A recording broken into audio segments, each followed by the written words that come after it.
Hello and welcome to this Personnel Today webinar in association with Nudge. So far, 2020 has been an extremely turbulent time for people's finances.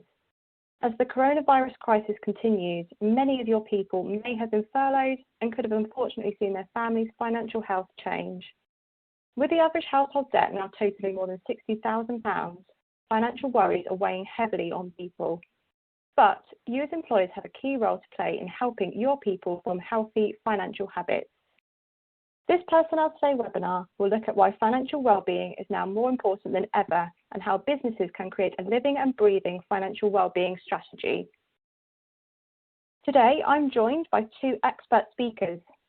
First, we will hear from Tim Perkins, who is co-founder of Nudge, a personal finance solution that aims to create brighter financial futures and educate people about healthy money management.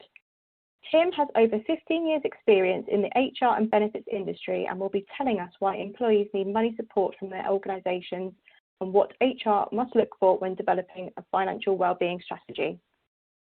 Next, we'll have Dr Stephanie Fitzgerald, who is a chartered clinical psychologist and published author. Stephanie has worked as a health and wellbeing consultant for companies across numerous industries and is currently senior business partner for mental health at Rolls-Royce. She will discuss how financial pressure can affect mental health and will highlight some signs that might indicate a person is struggling with money. You'll have an opportunity to ask questions at any time using the panel on your screen. Once our speakers have finished presenting, we'll have around 20 minutes or so for them to answer as many of your questions as possible. Don't forget, you'll also be able to watch the webinar on demand from later today via the link you received when you registered. So, without further ado, I'm now going to hand over to Tim. Brilliant. Thank you very much, Ashleigh, and welcome to the hundreds of people who've dialed into this session. Just a bit of context. I think within the HR community, financial wellbeing has been growing in prominence and popularity over the last 5 years. And as employers understand the opportunities and the responsibilities they have to support their people, the ball has really got rolling. But I think in the last month, we've seen a quantum shift with financial wellbeing really becoming a household phrase. So we're really looking forward to sharing some of our research and ideas within the context of stress with you, the audience, today. I think a good place to start, though, in order to give some context, is to define financial well-being. It's really important because there's a huge amount of mixed messaging out there being pumped out from benefit providers, all to some extent jumping on the financial well-being bandwagon. So whether that's loan providers who tell you that financial well-being is about debt consolidation because that's how they make their money, or pension providers who say financial well-being is all about retirement savings, or financial advisors who say it's all about access to advice. Well, I'm afraid that if you look at the psychology and the science behind it, you'll see that financial well-being is not about these products. It's actually about control. When people are in control of their money, they're in control of their lives, they're happier, they're less anxious, and they're more empowered. And that requires a skills and knowledge that come from financial education. So financial well-being is about having control of your money and your financial situation. So as Ashleigh mentioned in her opening, pretty turbulent times of late. And I think with most Western countries, including the UK, set to enter the deepest recessions for over a century, it's clear that the coronavirus health crisis has manifested itself as a financial crisis, which will undoubtedly impact the personal finances of the population long after a vaccine is found, if indeed it is found at all. Employees are disorientated and stressed, and employers are grappling with loss of morale and productivity, as well as longer-term reward challenges such as pay freezes, pension deficits, and plunging share plan valuations. Now, financial literacy is so poor here in the UK. Our savings levels are desperately low. Our debts are so high, and our budgets our household budgets are so fragile. So I think with all of this, we've long feared that too many people aren't sufficiently resourced to weather a financial shock. And what the coronavirus crisis has shown is this to be true, with millions of people plunged into abject chaos.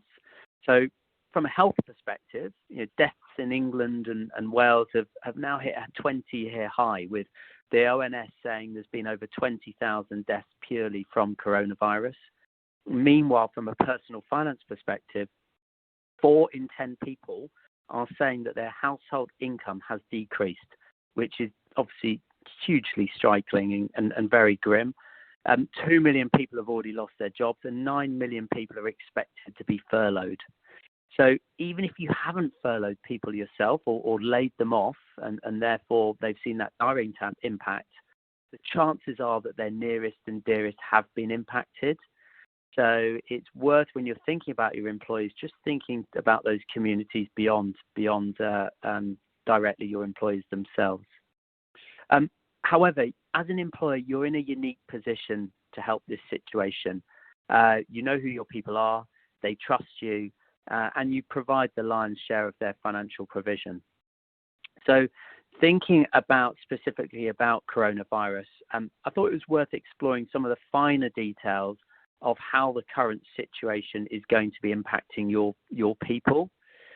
And I think one of the startling paradoxes in all of this is that although the virus itself is most likely to affect the older population, those most financially impacted are actually younger people.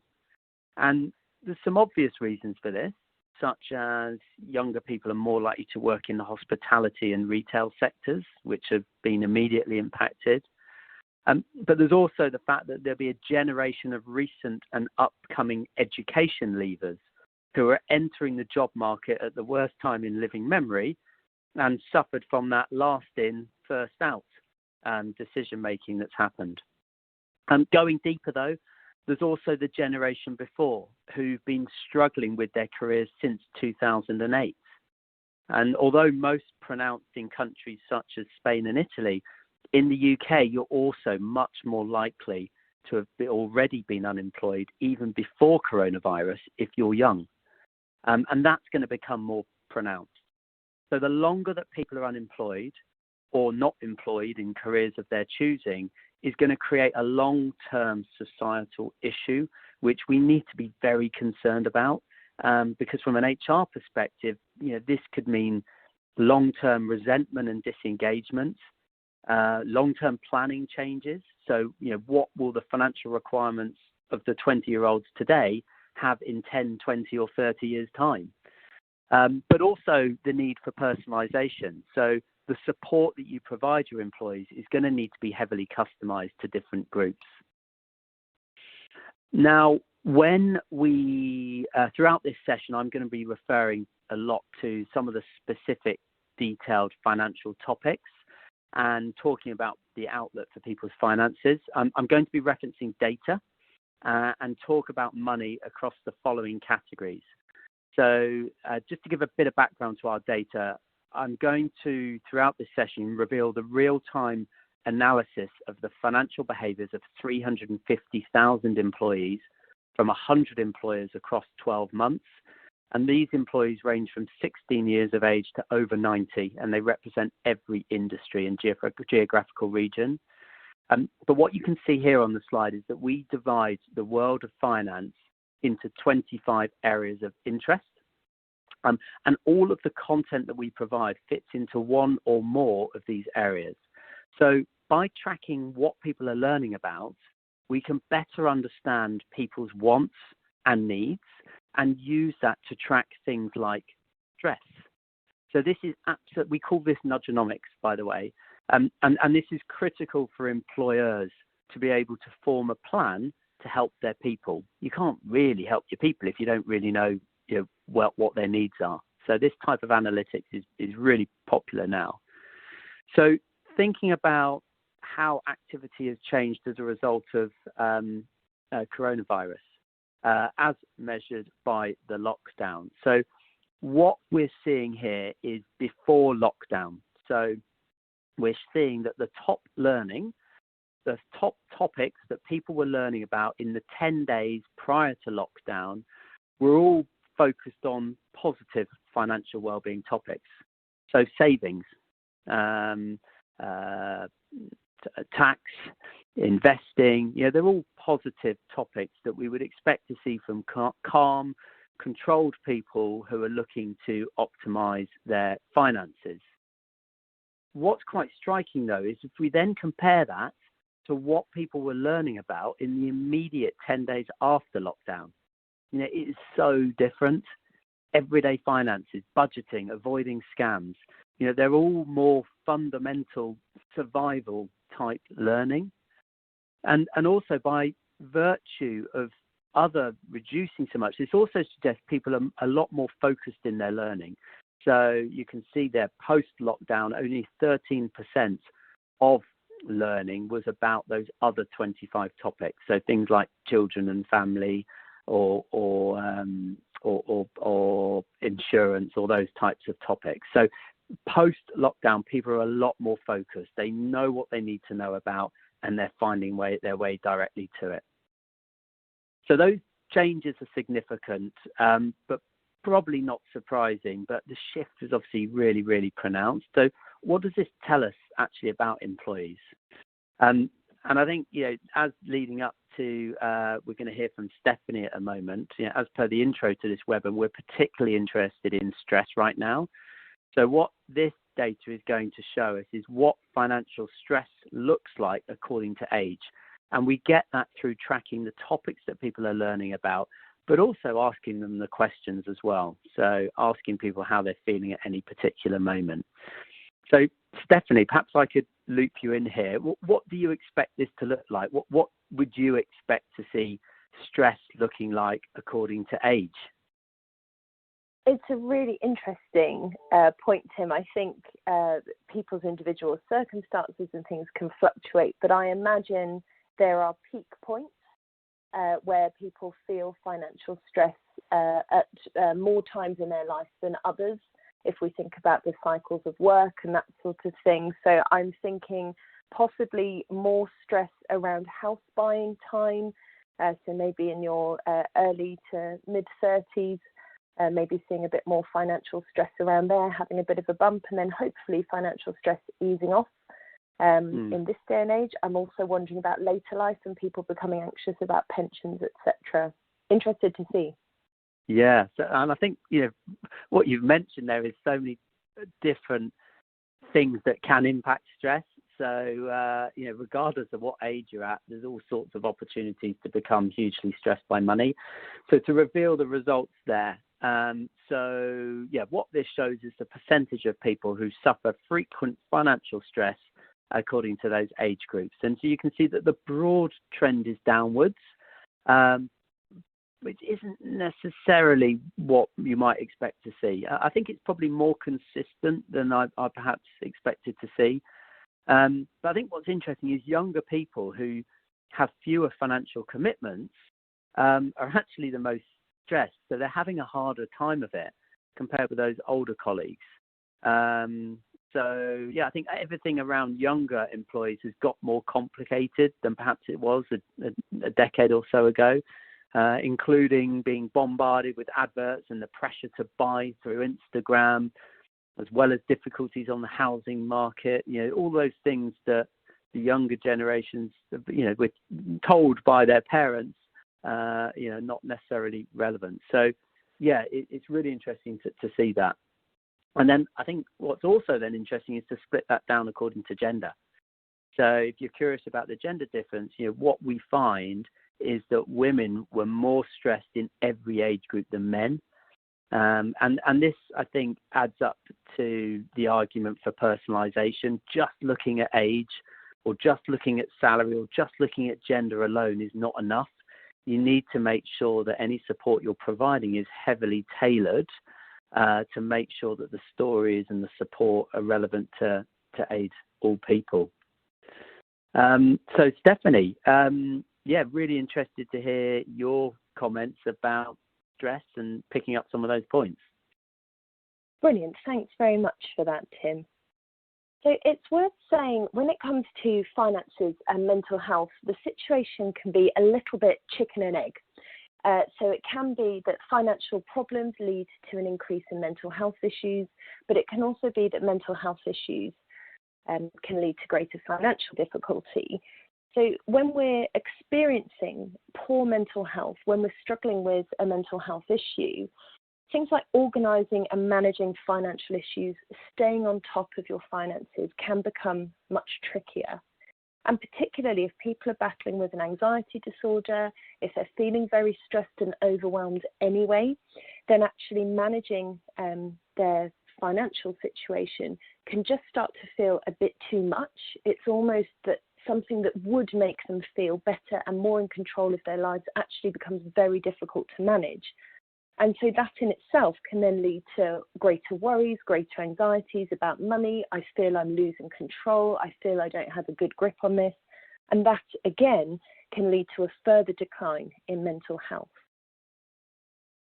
Actually, managing mental health issues and mental health illnesses can lead to further financial worries as well. So, for example, if you're off sick or you're unable to work at any given time, then that in itself can lead to financial worries for obvious reasons.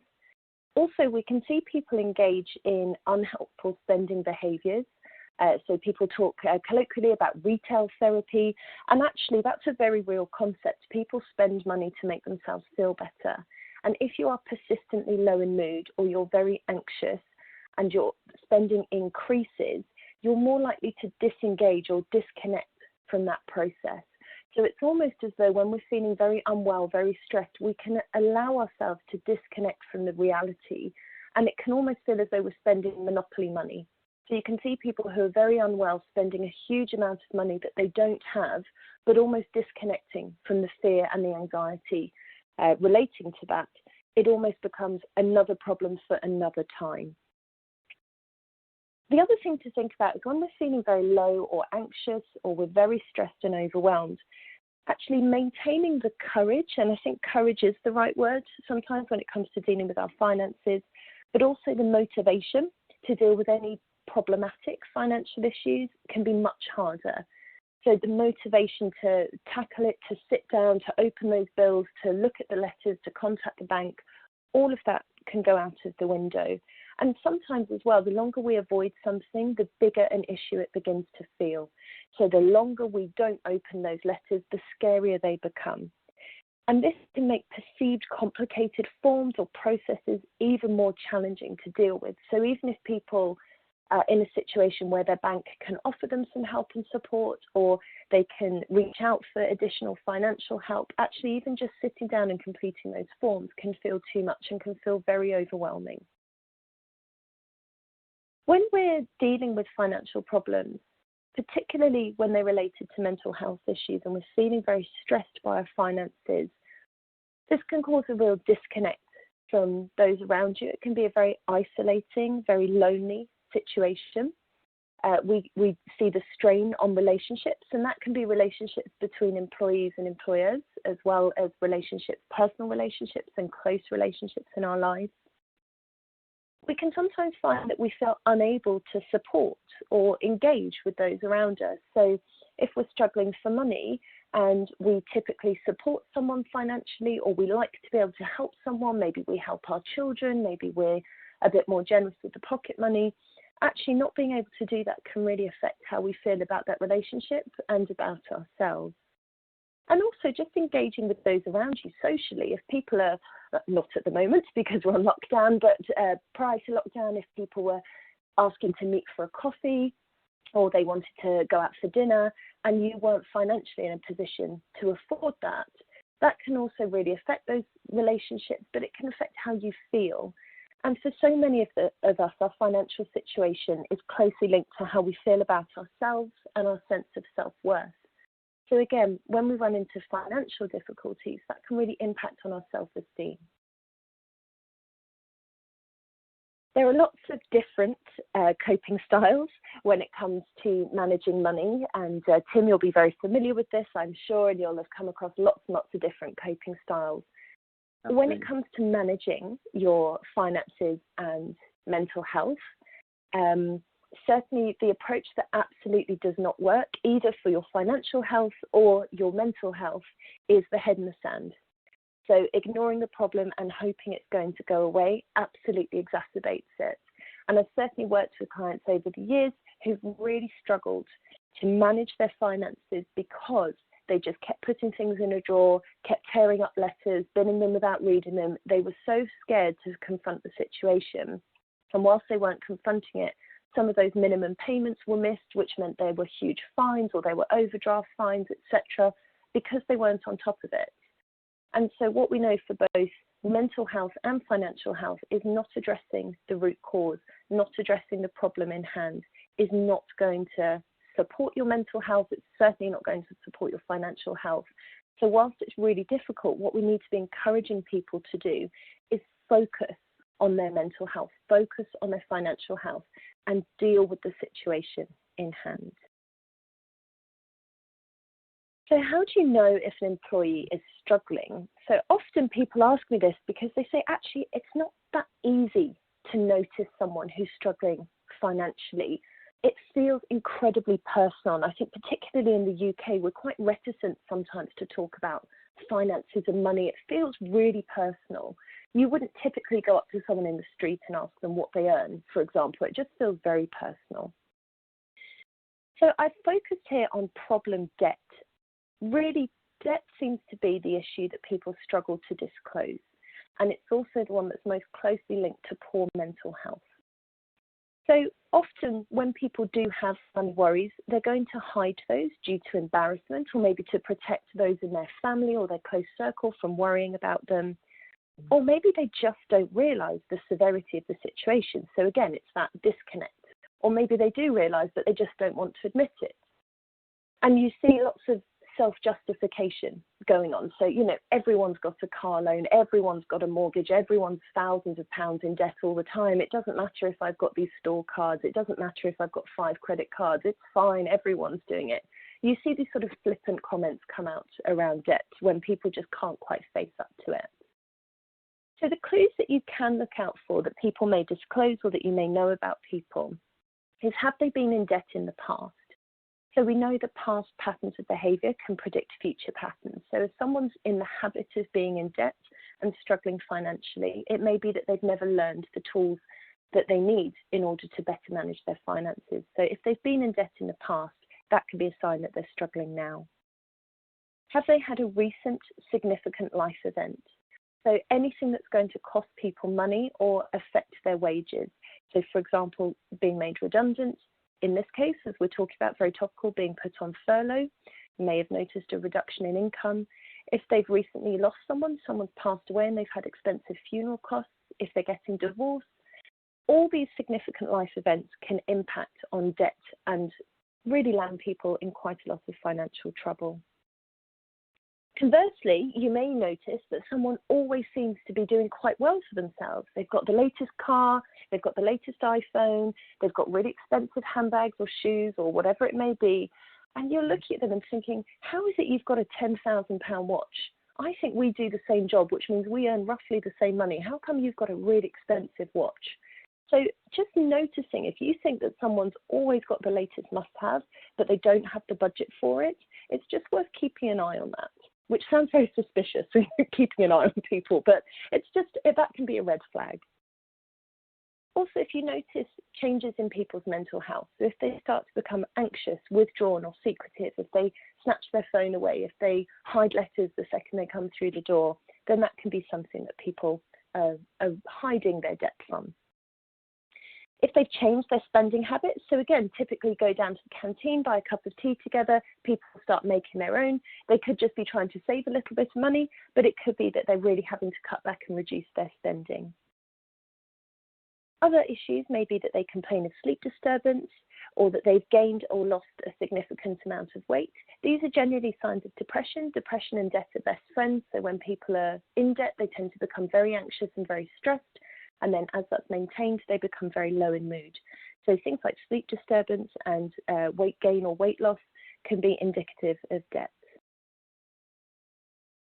So what do employees want? How can we support those being affected by their financial health and by their mental health? So broadly speaking, people want compassion more than anything else. So if someone comes to you and says, I'm £45,000 in debt, try not to gasp, try not to go, oh my goodness, and overreact. They don't need your judgment. They don't need your perception of their situation. What they need is compassion. So if someone's coming to you and disclosing debt, they've been really brave to do that. So it's important they're met with compassion. They also don't need, I've put here, helpful, in inverted commas, advice. We're all very solution focused as human beings, and it's really important that we don't leap into solution mode. So if someone comes to you and they're struggling and they disclose that they're heavily in debt or that they're really troubled by their finances, it's not the time to tell them about this amazing app you use or this amazing Excel spreadsheet that you run your monthly budget on. Even though those tools can be very useful, in that moment when someone discloses, what they need is compassion. Because actually what you're saying is, look how on top of my finances I am whilst you're really struggling. And that can come across as very judgmental. So even though you may want to offer some helpful advice, try and hold back and just listen to what they're asking for rather than jump into solution mode. Typically, what people want is practical advice and education. People want help. So typically, when we're thinking about practical advice and education, it's from having that conversation, what can I go away tonight and do differently to help me feel on top of my finances? So saying to someone, you probably just need to save a bit more, isn't really going to cut it. People want practical hands-on advice and education in how to manage their finances. The other thing to consider as part of your wellbeing strategy is that people may want someone impartial. They may not want to have these conversations with their manager. They may not want to have these conversations with people at work. So that's just something bearing in mind. Finances are very personal to people. Mental health can be very personal to people. They may not want to disclose the impact that their finances are having on them to someone that they know. So being able to offer someone some impartial advice can be really valuable. Tim, I'll hand back over to you. Brilliant. Thank you, Stephanie. Yeah, really interesting. And a lot of that information resonates with what we see from the support that we are providing to the 500,000 or so employees. So, yeah, I think what we've concluded is that money's stressful and you can't judge a book by a cover and all of those types of things. So I think it might be useful if we then now start to look at, picking up on some of those practical suggestions you spoke about there. What can HR people do when they start to develop a financial wellbeing solution? So what we've got here on the slide, and advanced notice, bit of audience participation required here. So these are all a set of example events, all of which will impact your finances in some way. So hopefully you are now able to see a survey that's popped up on your screen. And so what we need you to do is have a quick think about how many of these things have you experienced in the last 12 months? Is it none of them? Is it 1 to 6 of them, 7 to 12, or 13 to 18 of them? So we'll give people just 30 seconds or so to submit their responses there. And whilst they'll do that, so Stephanie, I mean, you referenced a couple of these things, but any here from your perspective that particularly stand out as significant triggers for causing stress? Yeah, absolutely, Tim. I think what you tend to find is anything that increases responsibility tends to increase stress and anxiety. So anything where an individual is suddenly going to experience a surge in responsibility, so that could be moving home, that could be leaving home, for example, going to university, having a baby is a big one, changing role, changing job. All these things where suddenly you have more responsibility can really trigger people, and we certainly see that can be quite a trigger point for anxiety disorders and stress. Okay, yeah, fascinating. So the results are in. So what have we got? So 4% of people haven't experienced any of those things. So life's a bit smoother for those people. We've got a particularly interesting bunch. So 2% of people have experienced 13 to 18 of them, and then the rest, with the majority, 1 to 6 of those events. So yeah, I think what that demonstrates is just how much we've all got going on in our lives. All of these things can impact your personal finances. So I think bringing that back to kind of what HR can do when developing a solution to support these things. I think if we consider the full set of factors that influence our money, they broadly fit into 3 categories. So you have macro events and trends. So that's economic events, political changes, things like tax change, Brexit. Remember that? Goodness me, seems like a long time ago. Christmas, coronavirus, all of these big things that affect us all, albeit potentially in different ways. You've then got personal life events, so things that are personal to you. So the types of things we saw on the previous slide, things like having a baby or moving home, that change in circumstance. And then we all, of course, have our personal demographics as well. So our age or our salary, or as we've seen, our gender, all of these things impact us. So I think all of these things all come together. They all influence what we want, what we need and feel, together with the shape and the context in which we make financial decisions. And I think there's 2 things worth emphasizing. So firstly, this overall context is unique to all of us as individuals. There's so many variables that no 2 people are going to be the same. But also the fact that this overall context is constantly changing. So even if we just go through a regular calendar year with a new tax year or Christmas, or we reach a milestone age, or we move home and have unexpected expenses, so these things are constantly changing. So the solution you need to provide needs to recognize that. So how can things differ for individuals, and how does that demonstrate stress levels? For example, if people are learning about government support or debt, arguably stress will be higher than if they're learning about something like tax or investing. So what we're going to do is just delve back into the data now. And I noticed we've actually had a question come in, somebody asking the source of this data. So this data comes from those 350,000 users that we Nudge are supporting through our workplace financial wellbeing technology. So it's all aggregated, it's all confidential, none of it's attributable to any individuals, but what we've got is that data that we've pulled together to provide some of this insight today. So using that data, what this chart is going to reveal is how areas of interest, which can be an indicator of stress, how those areas of interest differ according to employees' ages.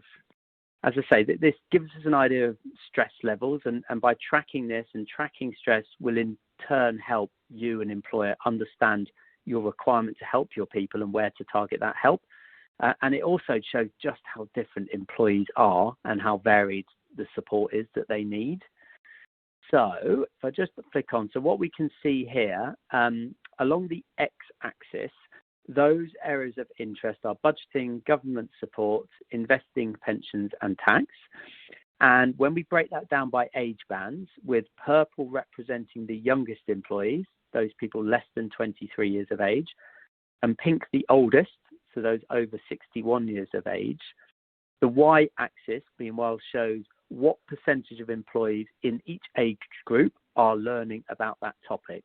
So are they interested in that topic? So, for example, what we can see with budgeting in the bottom left, it shows that 8% of those youngest employees are learning about budgeting. And for those employees over 61 years of age, the oldest, it's only 3% of them who are learning about budgeting. So summarizing, there's a downward trend in budgeting as employees get older. So I think to add some commentary to that, on balance, with earnings typically lowest amongst the youngest, that's probably not surprising to see. But comparing this data to what we saw, say, 3 years ago, that slope is definitely getting flatter.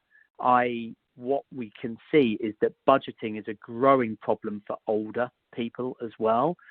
And that to me is a good indication of those stress levels growing, in particular in this case for older people. So we're about to ask another poll. So if somebody can press the appropriate button so the poll comes up. And what this poll question relates to is investing, which we'll reveal in a couple of minutes. But in the meantime, what we're asking you is, do you think that investing will have an upward trend, sloping up from left to right, youngest to oldest, or downward trend, so sloping from left to right, down from youngest to oldest? And whilst people are doing that, Stephanie, I wonder, be interesting to get your view on what you think that slope will look like, what you think that trend will look like with regards to employees learning about government support.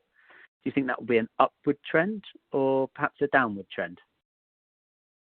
Oh, it's an interesting one, Tim. I'm trying to put myself in sort of a few years' time and thinking, when would I be looking for more information about government support and that sort of thing. I'm wondering if it's an upward trend as we become more alert to what's out there, but also as we become more tuned in to things like pensions and, you know, things that become a bit more relevant to us. But I'm prepared to be proven wrong. Okay, fine. So let's have a look. So government support, yes, upward trend. So I think in this case, a lot of the readership is related to pensions and tax allowances for retirement, hence that upward trend towards older people. And so, yeah, that's interesting. And what about investing? So we'll turn to the poll in a minute, see what our audience think. But perhaps, Ashleigh, we can get your view. What do you think investing will show? Do you think it will say an upward trend, so people learning about it more as they get older, or a downward trend? I think it may be an upward trend. So I think as more people they get older, they may have more savings, more money in the bank, and they might be deciding, you know, what they might do. They might maybe perhaps be investing some money in something so they could help maybe younger relatives financially, for example. So yeah, I think an upward trend. Okay, well, I can reveal that you're actually you're on the same lines as our audience. So over 2/3 of our audience thought the same. So they thought investing would be an upward trend. So let's drum roll, please. What have we got? There we go. So I think that's we could probably classify that as downward, actually. And I have to admit, I've done this before, and people usually get that one wrong. I think, you know, it's natural to assume that that's going to be upward, but in actual fact, it's a downward trend with the exception of those very youngest. And I think this is heavily, if we look at the next level of kind of detail behind that, it's heavily influenced by young people learning about ISAs and saving for homes. And I think that also explains that exclusion of the very youngest group who aren't yet ready to consider buying a home. But yeah, so what we can see is those youngest are actually the most interested in investing. And again, it just shows that you can't provide generic education or support for people. You can't judge a book by a cover. You need to actually provide people with access to lots of support so they can partake, you know, as their own personal circumstances dictate. So let's have a look next. So now we've got pensions. So yeah, perhaps not, you know, particularly surprised, but you know, we can see a very steep upward trend there. So the older you are, the more likely you are to be learning about pensions. But that does raise a question about engaging the youngest more in pensions. You know, as we know, it's the decisions you take when you're younger, that have the biggest impact on your retirement. So, you know, that does raise an interesting challenge about, you know, what problems we're storing up there for the future. And then lastly, if we look at tax, so yeah, that's the kind of a bit of a hump really, isn't it, rather than an upward or a downward. So I think that when we look at the detail behind this, the content that people are learning about is predominantly about property taxes or things like children's ISAs as well as the impact and the announcements involved with new tax years. So disproportionately, that type of content is aimed at people with mortgages and families, hence the hump in the middle. So those kind of middle-aged bands who tend to be those types of people. So I think, as fun and insightful as that was, grouping the age bands as we did can be very dangerous. It's not always obvious. You need to understand your people. You need to make sure you've got something for everybody, and you need to make sure that your solution changes as people do. And it's not just about age, but it's all those other factors. So I think, to summarize, with our financial context being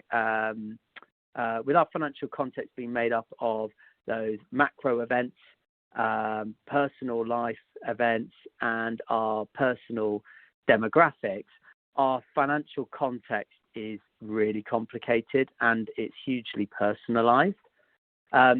And I think from that exercise, we can see that even a small subset of our changing demographics, so in that case age, can have a big impact and influence our financial wants, our needs, and our feelings. And in turn, that's going to influence the skills and the knowledge that we need.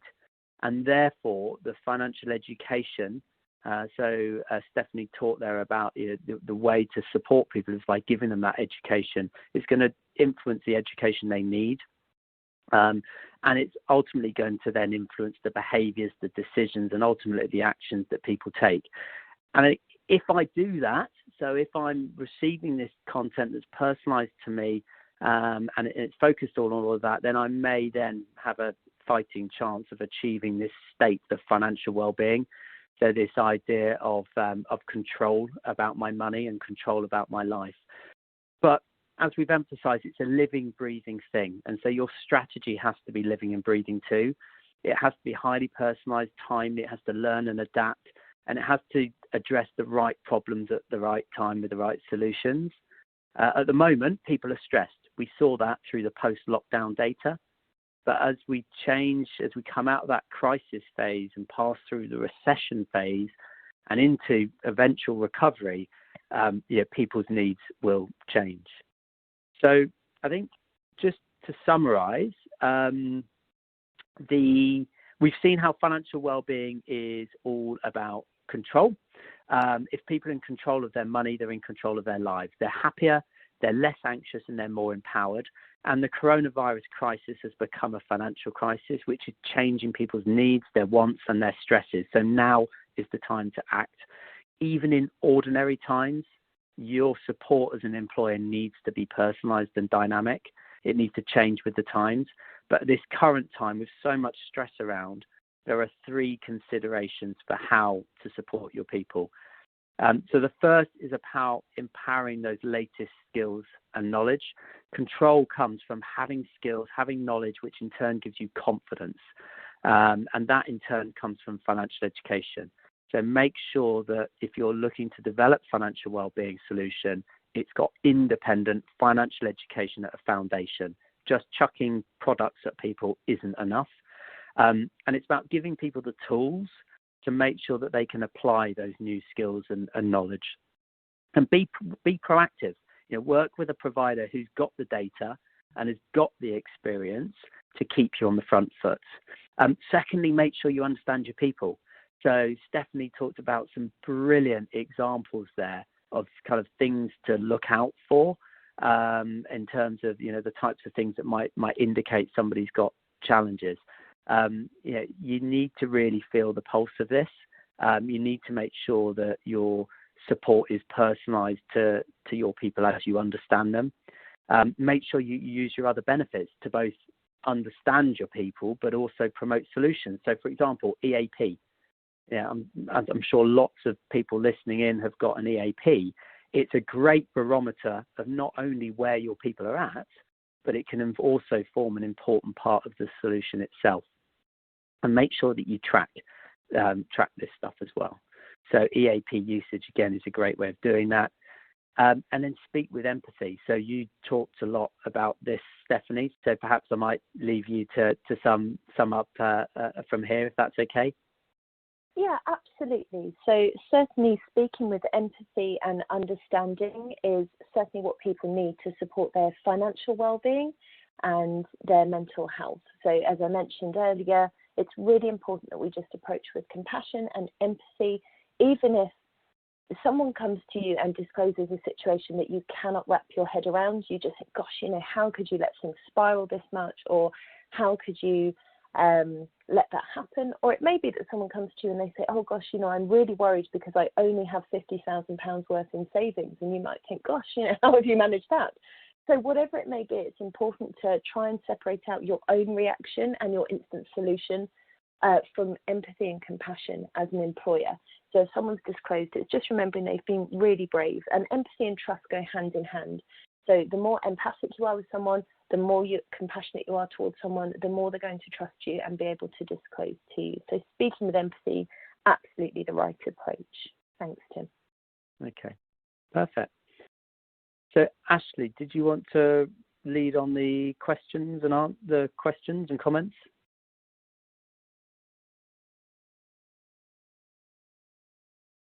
Are you there, Ashleigh? Okay. Hello. Sorry, I was talking away and I was on mute, so apologies for that. I should now hopefully be able to hear me. Thank you both very much for that. That was very valuable and insightful, and I'm sure a lot of our audience will have staff who are in very unfortunate financial situations at the moment. So hopefully this will give them food for thought during this very tough period. So we've had lots of questions come in, and please do continue submitting questions, and we'll try and answer as many as we can. So the first question I'd like to put to you both is from an organisation that's furloughed lots of staff, and they ask, how do we support them financially, and furloughed staff in particular? Okay, yeah. So I think that let's remember furlough is designed to help employers whose operations have been affected. It's to help them retain employees until things pick up. So, furloughed employees are still very much of the employee base. And I think that providing support like this can really help isolation issues, which of course can cause stress. And I'm sure Stephanie's got some comments on that. I mean, we've had 2 clients alone that have launched Nudge this week, including 2 furloughed employees, which I think is a really powerful message to all employees, but particularly those people who are furloughed. Really important message to demonstrate that you're thinking about them and you are thinking about their well-being at this difficult time. Thanks, Tim. Stephanie, do you have anything to add on that topic?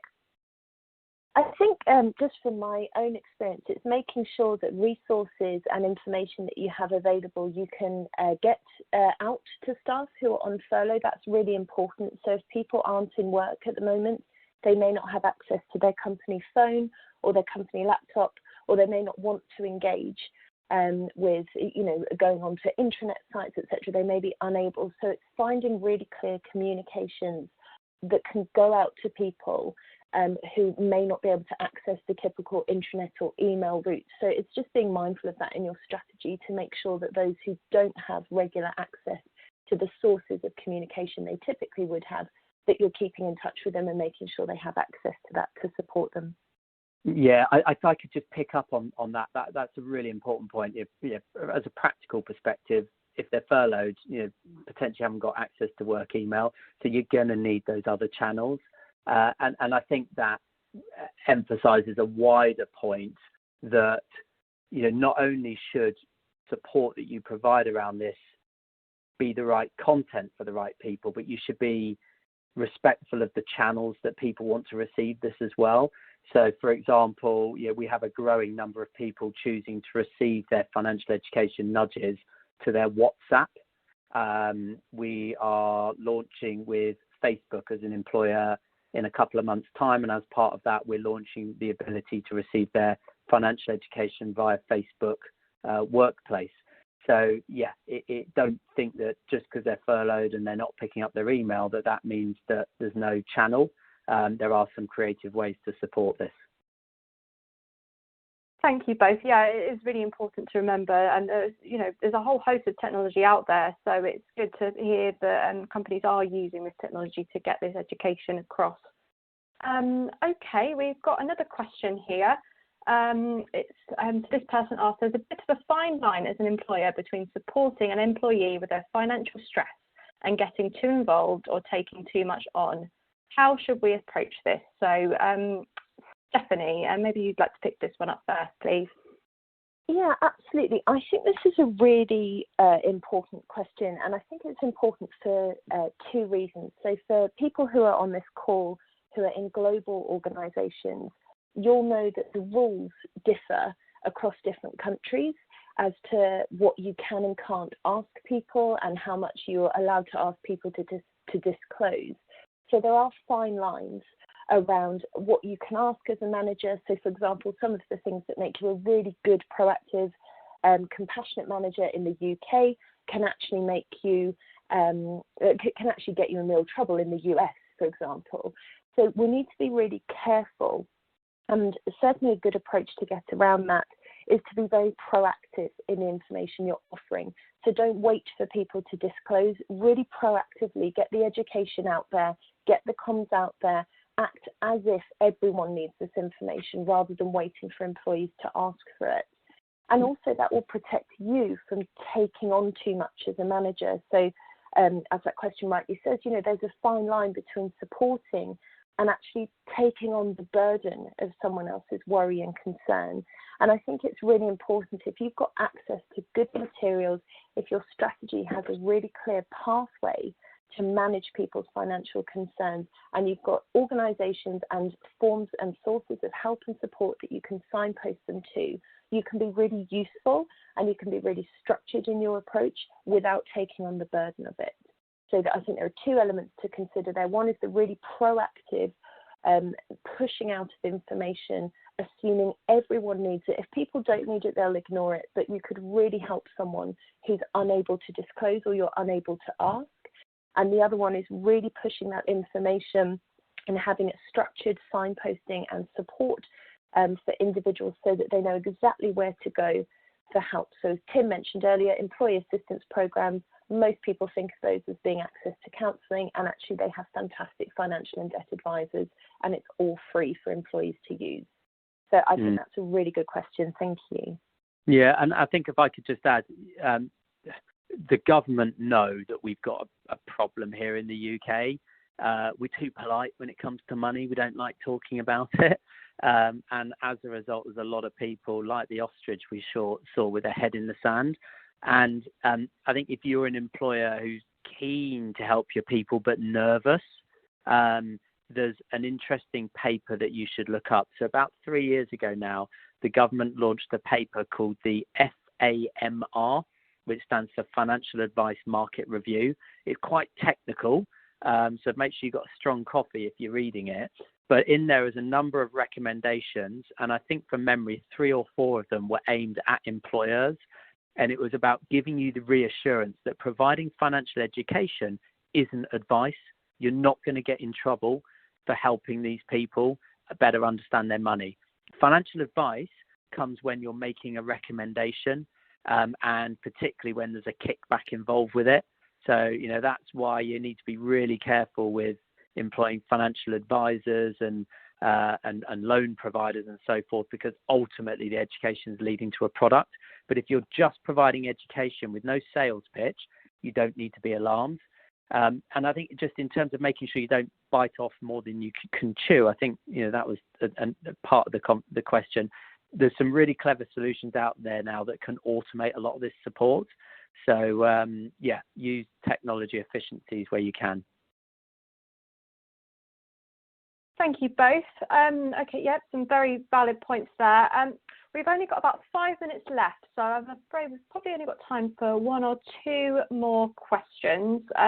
So apologies if we don't get round to yours. So let's take this question.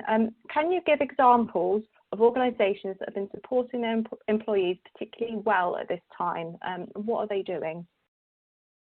That's a really good question. So I think at the front of my mind is the clients that we work with here at Nudge. So in the last fortnight, we've launched 3 clients. So big shout out to LGT Vestra, Brown Jacobson, and Thermo Fisher. And I think what's been striking with all of those is how agile they've been. So as the crisis has unfolded, they've got on it quickly and launched these solutions to get their financial education program live at this difficult time, and their employees have really appreciated that. I think also Zurich, so the insurance company, I've been really impressed with what they've done recently. So they've been a client of ours for a couple of years, but what they've done recently is expanded the support beyond the immediate employee base to actually families as well, because of course your employees' earnings are only part of that household financial jigsaw. So really nice touch there. And then John Lewis. So John Lewis have launched, designed, spun up and launched really quickly a dedicated platform and intranet to support employees, particularly those who've been furloughed. So there are some really good examples out there of clients who haven't been rabbits in the headlights, but have actually kind of rolled their sleeves up and been quite innovative at an undoubtedly stressful time.